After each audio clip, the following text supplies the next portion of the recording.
Thoughts become things. What you think about continuously will show up in your reality. You might think that's a bit woohoo and crazy and super unrealistic, but it is very true. And the reason why your life is shit is because you've been thinking shit thoughts.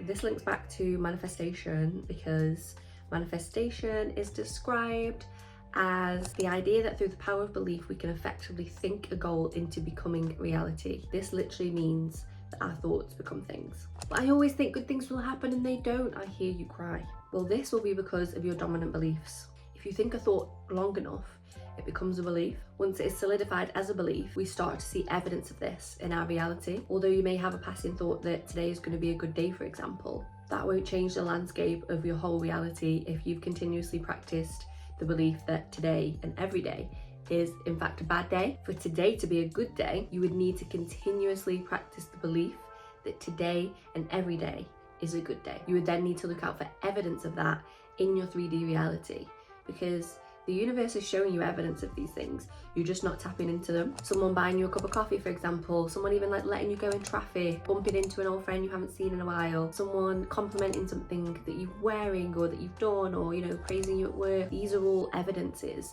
of today being good and of something positive happening.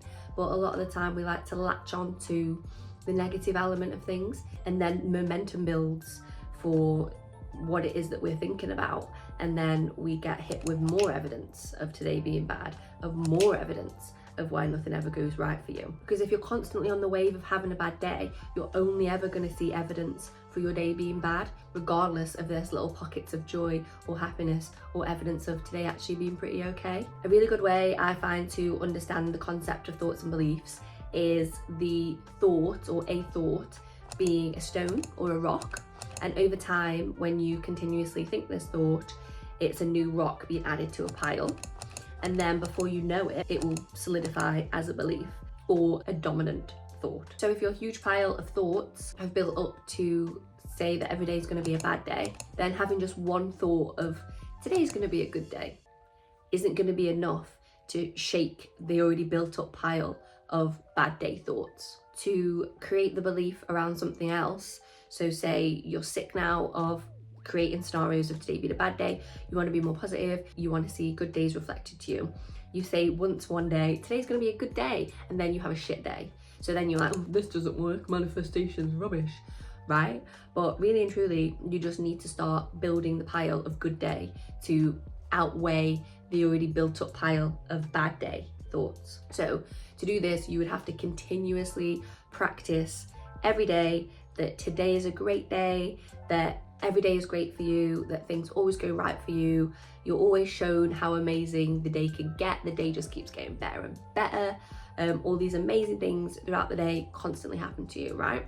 And the delusional part of manifestation is while you're saying all of these positive things, while you're actually affirming that today is a great day, today may be shit, but you have to be consistent.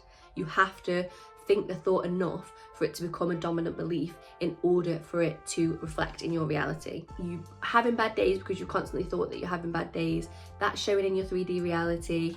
You then want to change it to show you having a good day. The bad days are still going to continue because that is the practiced belief. And as these things continue is where you come in and you start thinking new thoughts, where you start programming your brain to formulate new beliefs. This is mainly what manifestation is about. We all have beliefs around things, certain areas in our life, you know, we're not good enough, we're ugly, we'll never find love, there's no opportunities out there, I'll never be able to work in the job that I want to work in, yada, yada, yada. These are all just made up beliefs that we've latched to and we've thought continuously that they've now solidified into a belief, into a dominant thought. The universe is like, oh, okay, you're ugly. That's what you're telling me, you're ugly. So then now the universe is gonna be like, okay, I'm gonna have to show you that in your physical reality. So here are all of these scenarios and all of these things that happen that make you feel ugly, that confirm to you this belief, right? And it actually has absolutely nothing to do with what you look like, because the ugly thought is actually something that I thought about myself for a long, long time. And the universe continuously showed me, okay, yeah, that's what you think then. Here are all of these awful scenarios of people making you feel that way about yourself. When really and truly, when I actually started this journey and I started to like dig a bit deeper, it was like, maybe I'm not ugly. Maybe it's just my thoughts that make me feel that way. And therefore, because my thoughts make me feel that way, it's continuously showing up for me. Because if you were really solid in yourself and you knew that you were attractive and someone said to you you're ugly, that wouldn't shake you. That wouldn't mean anything for you. You would just brush that off and keep going. As thoughts are the keys to manifesting, it's really helpful to understand where these thoughts originate from.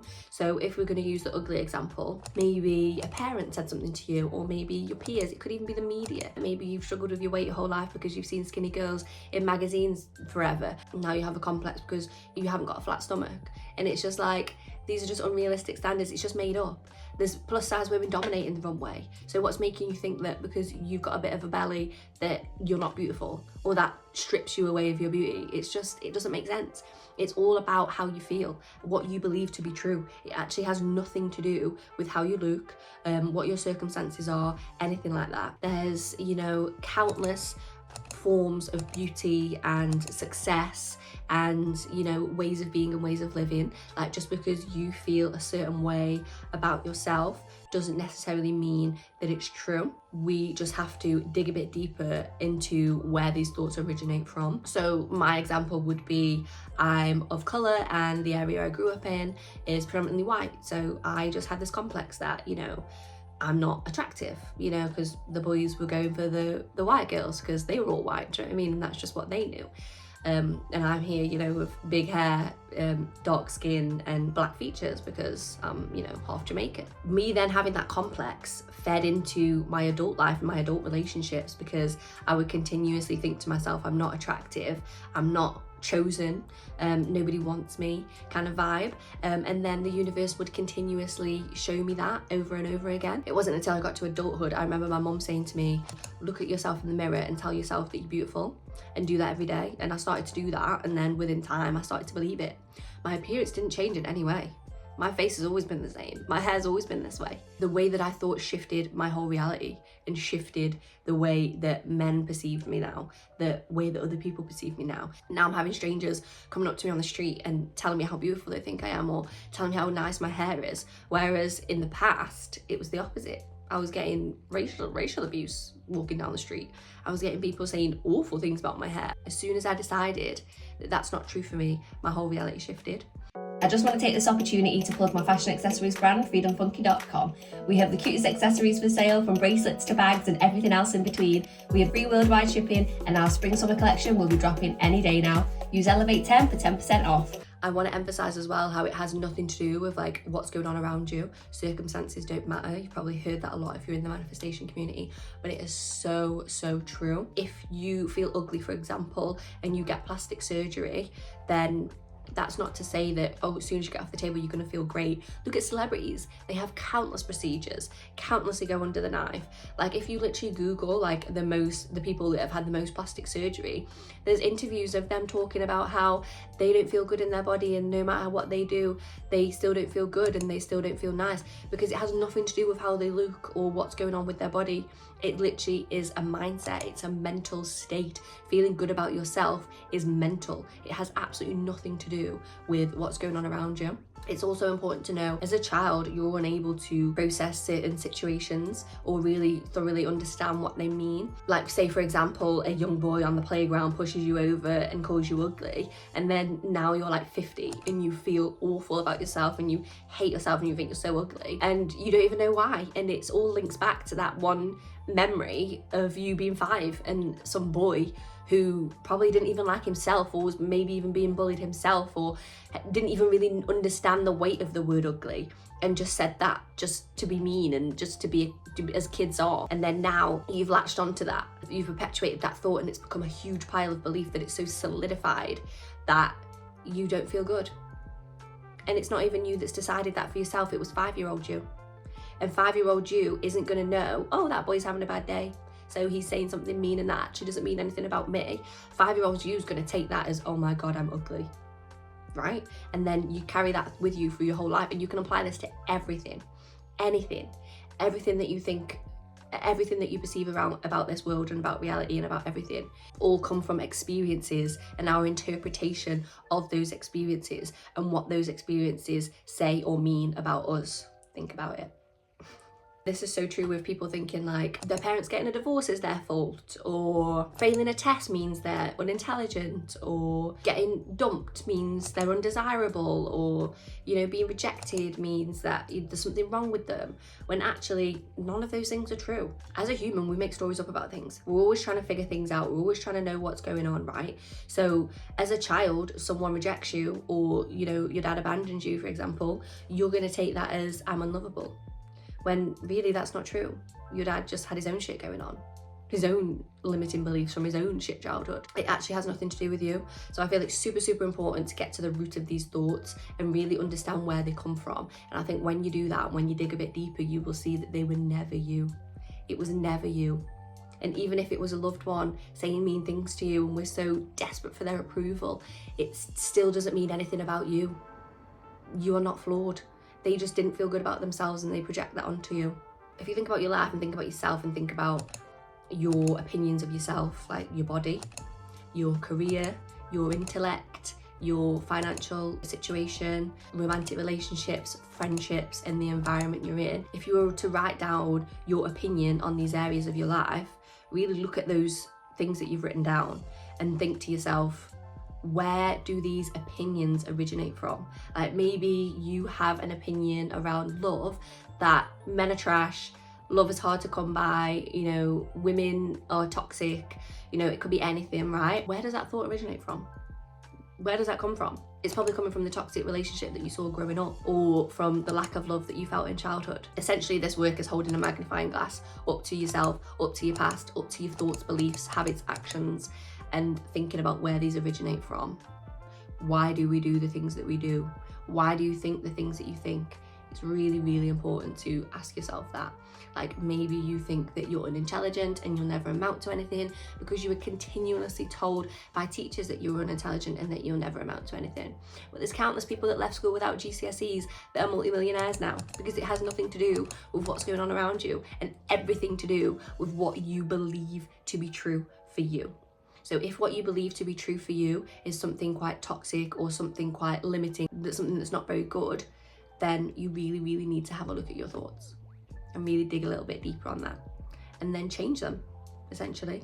Instead of looking at yourself in the mirror and thinking, I'm a fat pig, you could look at yourself and think, I love my body. I have a great body, right?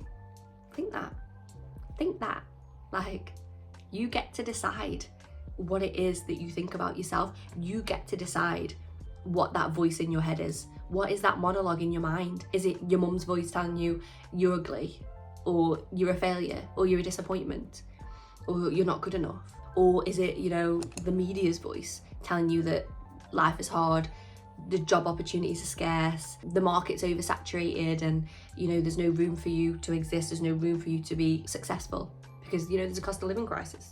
All of these things can shape our thoughts and snowball as a huge belief. Our beliefs are reflected in our reality, whether we like it or not. Like, whether we like it or not, this is happening. Your thoughts are becoming things whether you like it or not.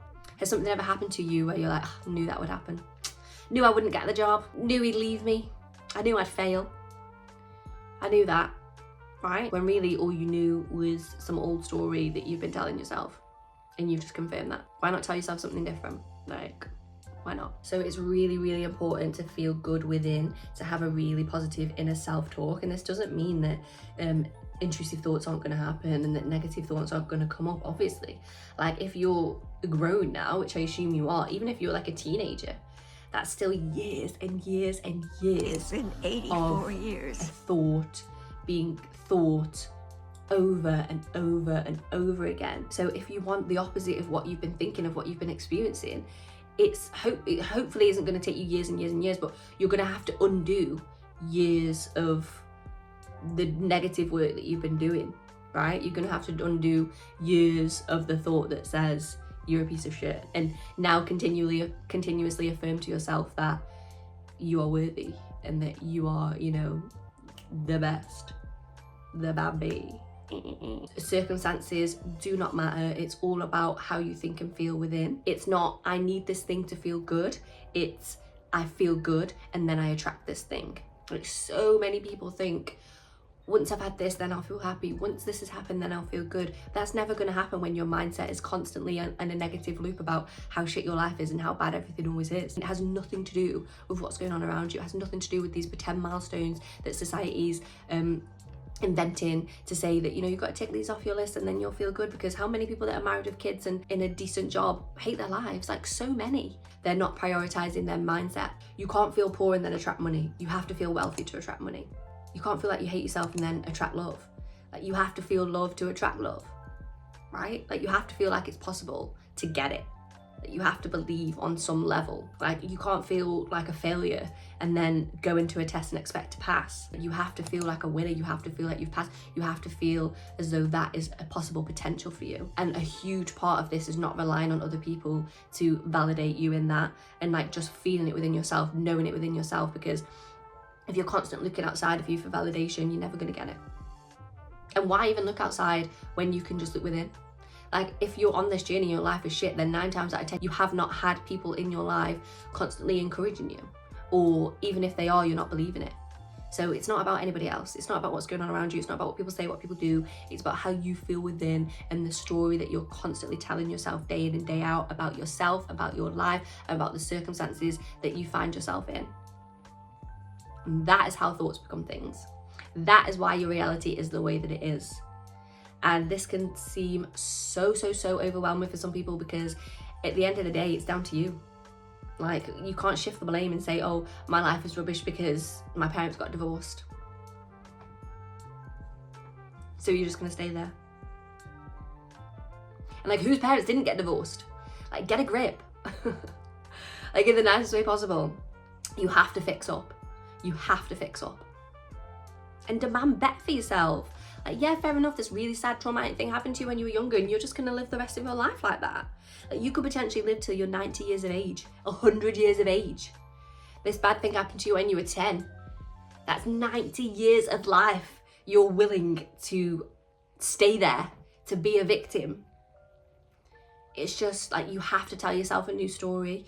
You have to evolve and you have to overcome. So to wrap this up, manifestation is the process of creating the reality of your dreams through conscious thought. So you have to consciously, continuously tell yourself the new story of what it is that you want to experience in order to see that reflected to you in the 3D. We really are the creators of our own reality, telling life what it is that we want to experience. And the reason why we experience negative things or things that we don't feel as though we're choosing is often because there's a pile of thought that's now a solidified belief in our minds about this certain area. Like, you're probably unlucky in love because you've had a belief that you're unlivable, or you're unlucky in love because of XYZ, whatever, you know. So like I've said, holding that magnifying glass up to our thoughts, writing down, like, it's so freeing to write down and kind of have a better idea of what our thoughts actually are. Like, what do you think about these certain areas? What do you think about love? What is your opinion on romantic relationships? What is your opinion about money? And start there, because you'll see that, oh, I have an opinion that romantic love is hard, and then now you're wondering why there's no decent partners out there, because you think romantic love is hard. If you want it to be better, you're gonna have to tell yourself a different thought, right? And I just want to put it out there that I'm not perfect. Like, my life is not exactly 100% how I want it to be, of course not, but I've seen this happen in my reality over and over again, and I'm kind of on this journey of digging up those old beliefs and laying down new seeds of thought, and kind of just love these concepts, and I'm seeing it continuously show up in my life and how true it is. And I just love expressing this and teaching this, and, you know, hopefully going to find other like-minded people that are on this journey as well. And, you know, we're all in this together at the end of the day, because who doesn't want love? Who doesn't want the best life? Who doesn't want financial freedom and financial success? We all want the best life. We all want to be the best version of ourselves. And in order to do that, we have to get real about what is in our way. And what is in your way is limiting beliefs. That's literally it. That is literally it. So, having said all that, don't get stuck in the past basing your assumptions on what has previously happened to you, and decide something new today. I'm Savannah May, this is Elevate, and I believe in you.